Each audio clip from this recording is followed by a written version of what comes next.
The late 1940s and early 1950s were decisive years for India, a newly independent nation.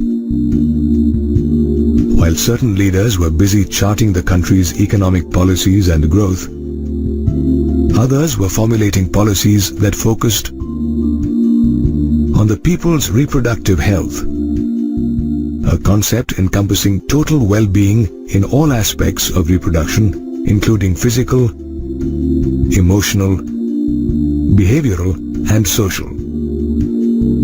These policies led to the establishment of the Family Planning Association of India in 1949. In 1951, the government launched a series of action programs and plans called Family Planning. This move catapulted India into a select group of countries that had chalked out a national family planning program. Later, in 1997, the government initiated the reproductive and child health care programs that focused on creating and spreading awareness about various reproduction-related aspects such as contraception and infertility, as well as providing and supporting facilities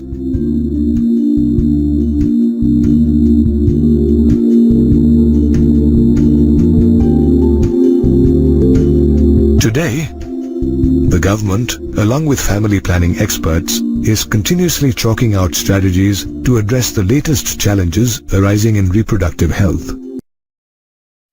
For instance, people in rural India still don't have access to information relating to sex and reproduction. Hence, various governmental and non-governmental agencies have been roped in to propagate information.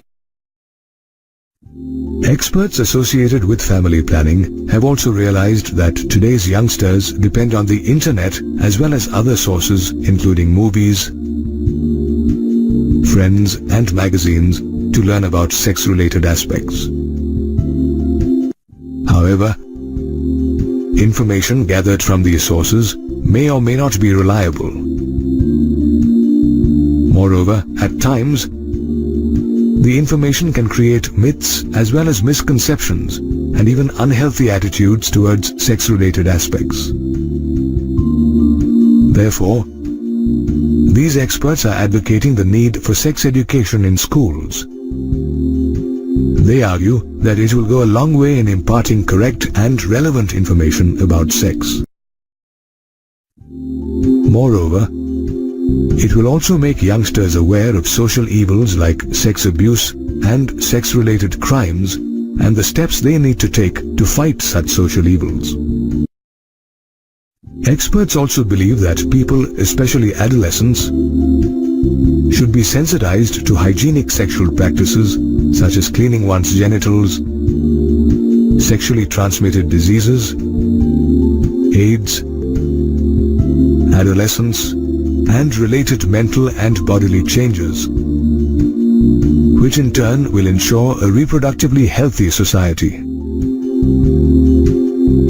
Another strategy to improve reproductive health is by educating couples as well as individuals of marriageable age about birth control options, gender equality,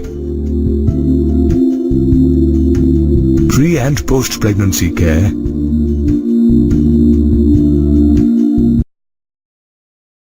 Such education will also decrease maternal as well as infant mortality rates and limit the size of families. In fact, the government had created a strategic plan for 2005 to 2009 that had 5 action areas, namely,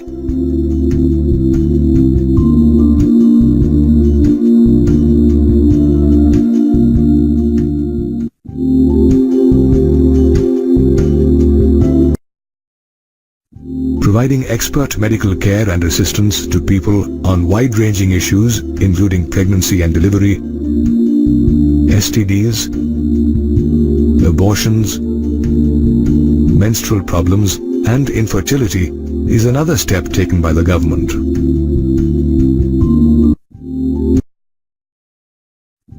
Moreover, the The government has also set up research centers that aim to find solutions to reproduction-related problems. One such center is the Central Drug Research Institute in Lucknow, which is credited for developing Saheli, an oral contraceptive for women. Apart from setting up research centers, the government is also establishing hospitals and medical centers, especially in the rural areas, to provide an impetus to medically assisted deliveries as well as to provide postnatal medical care. This will help bring down maternal and infant mortality rates as well as encourage couples to have smaller families. The government is also conducting mass immunization programs to bring down the infant mortality rate. Did you know that the government has banned amniocentesis, a fetal sex determination test based on the chromosomal pattern in which the amniotic fluid surrounding the developing embryo is drawn by inserting a needle in the mother's abdomen? In this manner, the government has initiated a lot of programs and plans to build a reproductively healthy India. At the dawn of independence, India was an underdeveloped country, with its population having no access to good medical care. Life expectancy was just 32 years, and infant mortality as high as 180 per 1,000 births. However, living conditions improved as the government built hospitals, educated people about health-related issues, and conducted immunization programs. These steps nearly doubled the life expectancy rate and lowered the infant and maternal mortality rate. But with the birth rate remaining more or less the same, this led to population explosion, a situation where the population of a country far outstrips its sustaining capacity. In fact, India's population, which was 350 million during independence, went past the 1 billion mark in 2000, making India the second most populous country after China. Demographers fear that if the current birth rate of 1.7% is not lowered, India's natural and economic resources will be strained, depriving many of even basic necessities such as food, clothing, and shelter. To arrest the population growth, the government has raised the legal marriageable age of girls and boys to 18 and 21 years respectively. The government is also using the media to drive home the benefits of having smaller families. Moreover, government agencies are also actively encouraging couples to go for contraception, which is an intentional prevention of an unwanted pregnancy, through the use of contraceptive methods. Contraceptive methods can be broadly categorized as natural or traditional methods, barrier methods, intrauterine devices, oral contraceptives, injectables, implants, and surgical methods. Natural methods, the oldest form of contraception, work on the principle of circumventing the chances of the sperm fertilizing the ovum. They are of three types: periodic abstinence, coitus interruptus, and lactational amenorrhea. In periodic abstinence, couples abstain from copulation during the fertile period, which occurs between days 10 and 17 of the menstrual cycle. This is when ovulation or the release of the egg occurs, which increases the chances of conception. Another natural method is coitus interruptus, which is also known as the withdrawal method.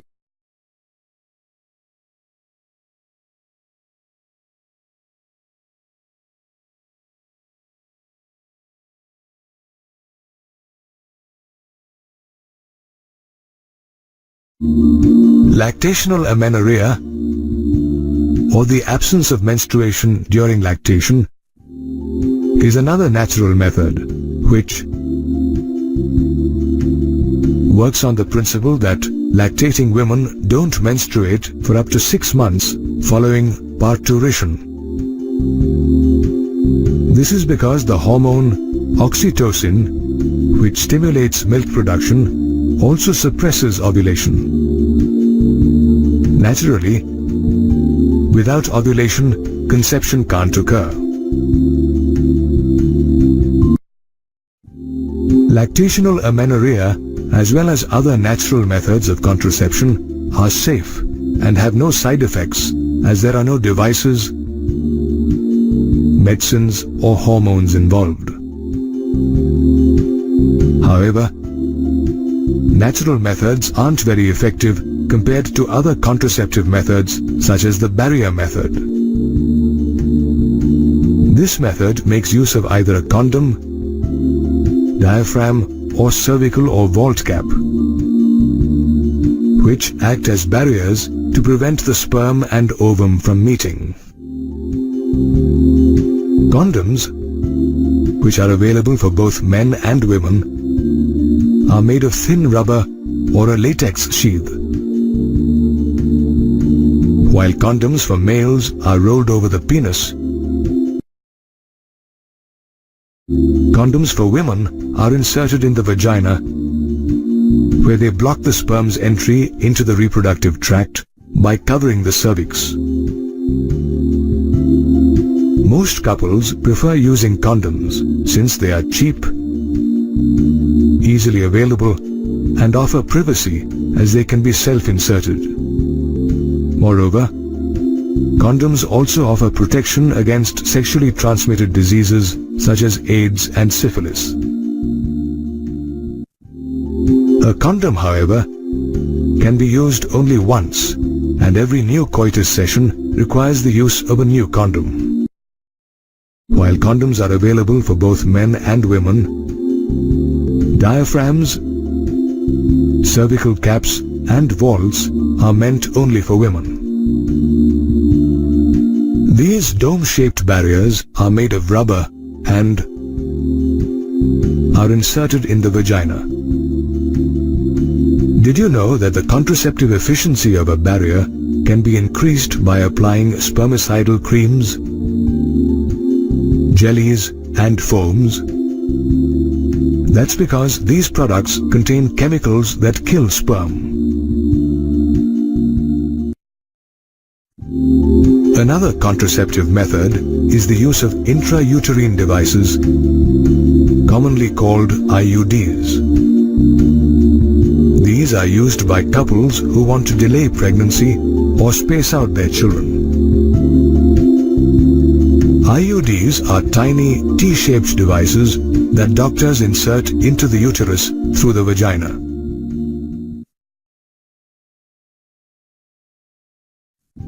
There are many types of IUDs, ranging from non-medicated IUDs such as lipase loop to copper-releasing IUDs like copper T, copper 7, multi-load 375 to hormone-releasing IUDs such as progestasert and LNG-20. Each type of IUD works on a different principle. Non-medicated IUDs, for instance, work by increasing the phagocytosis of the sperm that reach the uterus, while copper IUDs release copper ions that obstruct the ascent of the sperm into the fallopian tubes, as well as reduce their fertilizing ability.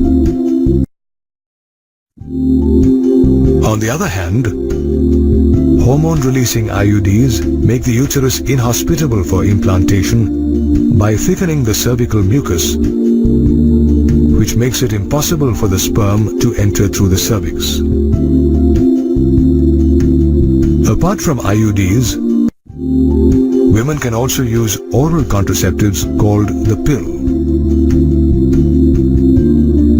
This is a small tablet containing small doses of either progestogen or a combination of progestogen and estrogen.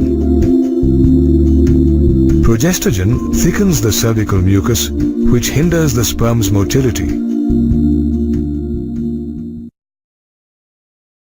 while estrogen